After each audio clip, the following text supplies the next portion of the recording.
बिस्मिल्लाहिर्रहमानिर्रहीम। अस्सलामुअलैकुम। हुज़ैफ़ा's किचन में सबका वेलकम है। आज मैं लेके आई हूँ आप लोगों के लिए क्विक और इजी जो है वो मसालेदार जो चिकन पुलाव लेके आई हूँ।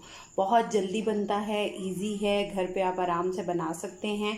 और मेरी वीडियोस को जो है वो लाइक किया करें, कमेंट किया करें और शेयरिंग भी कर दिया करें और लाजमी अपना फ़ीडबैक दिया करें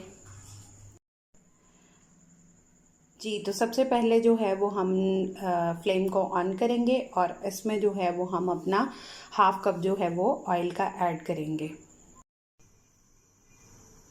कुकिंग ऑयल हमने ऐड कर दिया। अब इसके बाद जो है वो हम डालेंगे इसमें 2 तेज़पत्ता, 2 स्टिक्स जो हैं वो दालचीनी की और 8 लिए हैं मैंने काली मिर्च साबुत, 1 मोटी इलायची और